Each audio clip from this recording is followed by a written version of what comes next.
आज हम कुछ ऐसी बातों के बारे में बात करेंगे जो मे बी आप कर रहे होंगे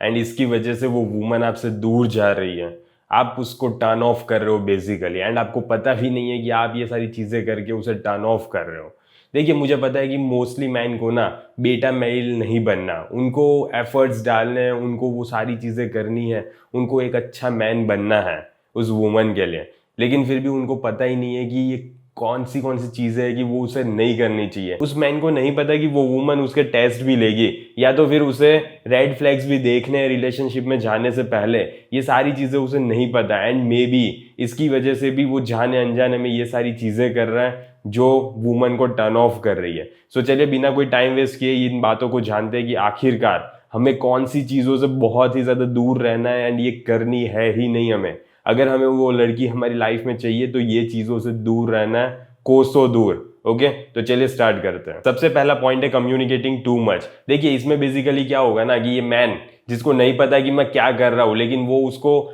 लॉन्ग टेक्स्ट मैसेजेस पे टाइम मैसेजेस लिखेगा, पैराग्राफ्स लिखेगा, लेंथी एसेज टाइप सारी चीजें लिखेगा एंड उसे लग रहा है कि मैं उस लड़की को इंप्रेस कर रहा हूं। लेकिन पता है क्या, नो मैटर तुमने उसमें क्या वर्ड्स लिखे हैं, क्या इतनी अच्छी बातें लिखी है, ये मैटर करता ही नहीं है। वो बस पता है साइकोलॉजिकली वो वुमन क्या सोचने लगेगी, वो वुमन यही सोचेगी कि आई गॉट हिम, मुझे उस मैन को जहां पे लाना था उस मैन को वहीं पे लेकर आ गई मैं फाइनली। एंड आज वो मेरी बाउंड्रीज में ही रहेगा, मैं जैसे मेरे इशारों पे नाच सकता है वो बेसिकली, मतलब उसके हाथ की कठपुतली बन के आप रह सकते हो। वो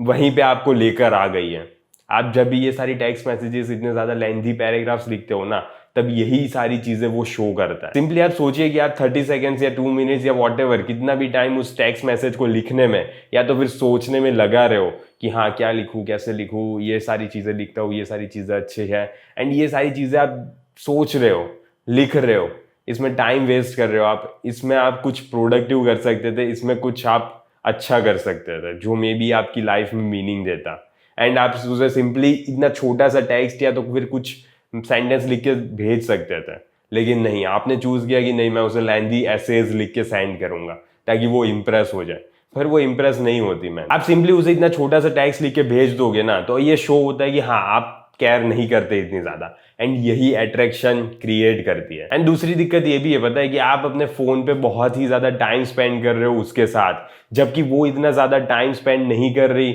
आप में इंटीमेसी का कोई साइन ही नहीं है, लेकिन आप अपना टाइम अपने एफर्ट्स उसके ऊपर बहुत ज्यादा के ज्यादा डाले ही जा रहे हो। ये सिंपली इस फॉर्म में भी हो सकता है कि आप बहुत ही ज्यादा स्नैप शेयर कर रहे हो एक दूसरे के साथ एंड ये खत्म ही नहीं हो रहे। आप उसका डीएम्स पे डीएम्स करे जा रहे हो, इतने ज्यादा मैसेजेस किए जा रहे हो, या तो फिर आप बहुत ही ज्यादा उसे मिलने के लिए बुला रहे हो कि चलो मिलते हैं, चलो मिलते हैं एंड रोज रोज रोज रोज यही चीज, इतना ज्यादा आप अवेलेबिलिटी शो कर रहे हो उसको एंड ये सारी चीजें ना उस वुमन को टर्न ऑफ कर देती है। आपको सिंपली क्या करना है पता है, आप सिंपली फोन उठाओ अपना एंड उसे कॉल करो या तो फिर उसे वीडियो कॉल करो। क्योंकि अगर आपको उसके इमोशंस, आपको उसको फीलिंग्स को जगाना है ना, तो आपको उसको देखना पड़ेगा, आपको एक दूसरे को देखना पड़ेगा, तभी जाके उसकी फीलिंग्स, उसके इमोशंस चेंज हो पाएंगे, उसको जागेंगे इमोशंस एंड तभी आप कुछ डायनामिक्स क्रिएट कर सकते हो दोनों के लिए, एक दूसरे के लिए। समझ रहे हो? तो सबसे पहले यही प्रायोरिटी होनी चाहिए आपकी कि ऐसे टाइम वेस्ट करने की बजाय आप सिंपली उसे कॉल कर दो या तो फिर वीडियो कॉल पे बात करो एंड यही ज्यादा बेटर रहेगा। इसी को कहते हैं कंटेक्स्ट ऑफ स्पीच। सो इसे समझो एंड इसे यूटिलाइज करो। सेकेंड चीज आती है telling them how you feel. अब इसमें क्या दिक्कत होती है ना कि नो मैटर आप कैसा बोल रहे हो, गुड और बैड, कैसे आप बोल रहे हो कि मुझे कैसी फील हो रही है तुम्हारे साथ रह के या तो फिर कुछ भी, तुम जब भी ये सारी चीजें बोलते हो ना तब ये शो होता है कि तुम अपने इमोशंस से लीड कर रहे हो, तुम्हारे इमोशंस बहुत ही ज्यादा प्रायोरिटी है, ये शो करता है एंड इससे बेसिकली ये भी फील होता है उस लड़की को कि तुम अपने हार्ट से लीड कर रहे हो। इससे ये पता चलता है कि तुम्हारे अंदर मैस्कुलिन इंटेलेक्ट है ही नहीं, तुम अपने दिमाग को यूज ही नहीं करते, तुम्हारे लिए सबसे मेन प्रायोरिटी अपने इमोशंस है एंड तुम उसे सारी चीजें ब्लंट आउट कर देते हो जैसा तुम उसके बारे में फील कर रहे हो, ये सारी चीजें। एंड ये भी एक बहुत ही बड़ा टर्न ऑफ है वुमन के लिए। एंड मुझे पता है कि ये स्टार्टिंग में बहुत ही ज्यादा डिफिकल्ट होगा आपके लिए समझना, आपके लिए ये दिमाग में घुसा ना कि क्यों आखिरकार मैं अपने इमोशन शो नहीं कर सकता उस लड़की के लिए, मैं क्यों वल्नरेबल नहीं रह सकता उसके साथ। लेकिन देखिए, अगर मे बी आप डिसएग्री करो, लेकिन ये आपको फ्यूचर में पता चल जाएगा कि क्यों ये इंपॉर्टेंट है। जब भी आप उसे अपने इमोशन शो करते हो ना, तब कोई भी आउटपुट बाहर निकल के नहीं आता आपके लिए, ना ही कुछ फायदा है, एंड उसके लिए ये टर्न ऑफ ही है, ये आप समझोगे। देखिए, मैंने बहुत ही ज्यादा नजदीक से देखा है कि जब भी तुम अपने इमोशंस को शो करते हो ना इतने ज्यादा लड़कियों के सामने, तो वो अट्रैक्शन होता है ना, वो डिसअपियर होता जाता है धीरे धीरे धीरे धीरे। एंड फिर उस लड़की को कोई फर्क ही नहीं पड़ता तुम उसकी लाइफ में हो या तो फिर नहीं हो, क्योंकि वो अट्रैक्शन है ही नहीं अब, क्योंकि तुमने इतने ज्यादा इमोशन शो करके सारी चीजें खत्म कर दी हैं। सो इसीलिए ये इंपॉर्टेंट है कि आप इतने ज्यादा वीक, इतने ज्यादा वल्नरेबल ना शो हो उसके सामने, ये इंपॉर्टेंट है। थर्ड पॉइंट है not leading and not being decisive. And मैं सिर्फ ये डेट के बारे में बात नहीं कर रहा, ठीक है, ये ऐसा नहीं बोल रहा मैं कि तुम सिर्फ ये रेस्टोरेंट पिकअप कर लिया एंड तुमने जिंदगी जीत ली, तुमने वो पहाड़ चढ़ लिया आराम से, ये नहीं है। आपको ये भी शो करना है कि आपके पास आप जो भी चीज में बिलीव करते हो उन चीजों के साथ स्टिक रह पा रहे हो या नहीं। कोई फर्क नहीं पड़ता कि वो वुमन कितना अपोज कर रही है, लेकिन नहीं, ये मेरे वैल्यूज है, ये मेरे बिलीव्स है, एंड मैं इसी के साथ खड़ा रहूंगा no matter what the cost is. इसी के साथ आपको खड़े रहना पड़ेगा। जब आपके पास कोई प्लान होता है ना, आपको पता है कि ये चीज मुझे कैसे कैरी आउट करनी है, एंड ये परफेक्टली सारी चीजें सोच लिया मैंने कि हाँ एग्जैक्टली ऐसे ही करूंगा मैं, एंड आप वेवर नहीं करते, आप उस चीज को बैंड नहीं करते किसी के लिए भी, अपने कंपेनियन के लिए भी, तब वो कंपेनियन है ना ज्यादा बेटर फील करती है आपके साथ, वो ज्यादा फेमिनाइन वे में फील करेगी, क्योंकि उसे पता है कि ये मेरा मैन सारी चीजों का ध्यान रख लेगा एंड मुझे इतना ज्यादा टेंशन लेने की जरूरत नहीं है। एंड अगर मैं उसको इमोशनली कुछ भी हिलाने की भी कोशिश करूंगी ना, तो भी वो नहीं हिलेगा, क्योंकि उसे पता है कि ये हमारे दोनों के लिए सही चीज है। नो डाउट शॉर्ट टर्म के लिए मे बी थोड़ा बहुत इश्यू आ सकता है कि हमें इतनी ज्यादा पसंद नहीं होगी वो चीज,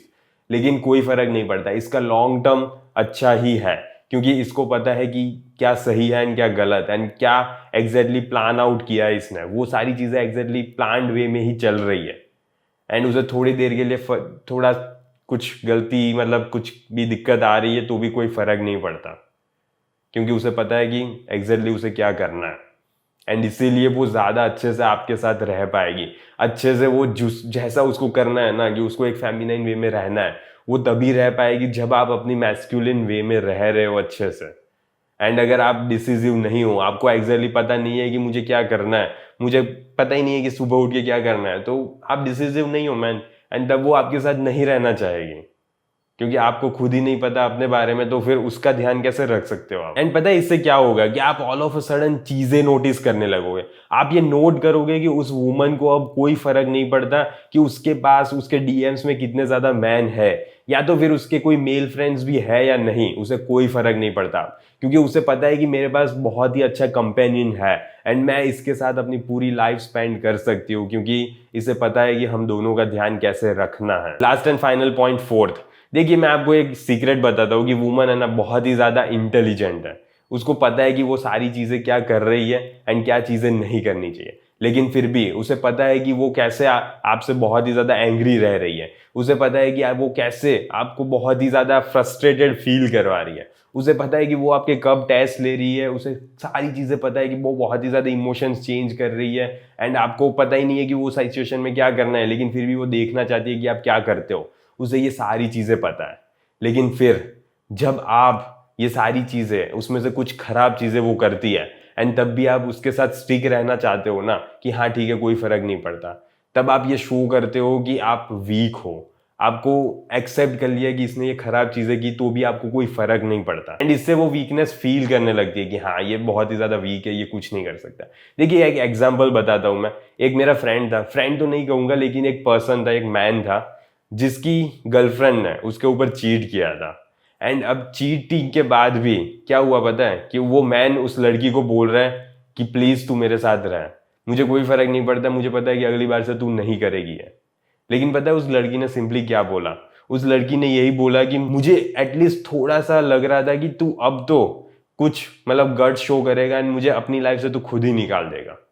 लेकिन फिर भी तूने ये नहीं किया, एंड तू यही शो कर रहा है कि मेरा डिसीजन कितना सही था, मैं इतने वीक मैन के साथ अपनी पूरी जिंदगी नहीं रह सकते, जो चीटिंग करने के बावजूद भी मुझे एक्सेप्ट कर रहा है, उसे कोई फर्क नहीं पड़ता कि मैंने चीट किया, लेकिन फिर भी वो अपनी लाइफ में मुझे चाहता है। ऐसे मैन के साथ मैं नहीं रह सकती। तो समझ रहे हो, जब भी आप इतनी ज़्यादा वीकनेस शो करते हो ना, तब आप प्रूव हो जाता है कि आप कितने ज़्यादा पथेटिक हो मैन। एंड इसीलिए सारी चीज़ें एक्सेप्ट नहीं करनी है, सारा खराब बिहेवियर आपको एक्सेप्ट नहीं करना है। एक्सेप्ट करके चलो कि दुनिया में बहुत ज़्यादा लड़की है, वो अकेली लड़की नहीं थी, आप मर नहीं जाओगे उसके बिना। ये हमेशा अपने माइंड में रखना। कंक्लूजन यही है, देखिए ये सारी चीजें इंपॉर्टेंट है, ये सारी चीजों को आपको बैलेंस करके चलना पड़ेगा एंड ये सारी चीजें आपको सीखनी पड़ेगी, तभी आप बहुत सारे हार्ट ब्रेक से या तो फिर डिवोर्स से में भी बच सकते हो। एंड ये सिचुएशन को आपको ध्यान में रखना पड़ेगा। देखिए रिलेशनशिप में क्या करना है ना, वो रियली में इंपॉर्टेंट है, क्योंकि आजकल मैन को नहीं पता कि एग्जैक्टली उससे कैसे रिलेशनशिप में बिहेव करना है एंड मैन बहुत ही ज्यादा वीक हो रहा है। एंड इसीलिए मुझे लगता है कि ये सारी चीज़ें इंपॉर्टेंट है एंड इसीलिए मैं स्पेसिफिकली रिलेशनशिप के बारे में इतना ज़्यादा बोलता हूँ, क्योंकि मुझे लगता है, मेरी तरफ से मुझे ये फील होता है कि हाँ ये इंपॉर्टेंट है एंड मैं कुछ इम्पैक्ट क्रिएट कर रहा हूँ थोड़ा सा, ठीक है, तो मुझे काफ़ी है कि हाँ थोड़ा सा इम्पैक्ट क्रिएट करूँ एंड मुझे सुकून मिलता है। सो ठीक है, अगर आपको ये वीडियो अच्छा लगा हो तो लाइक एंड सब्सक्राइब कर दीजिएगा ताकि इस चैनल को ग्रो होने में मदद मिले। ठीक है, तो अगली बार मिलेंगे जल्द ही। अंटिल देन बाय बाय, सी या।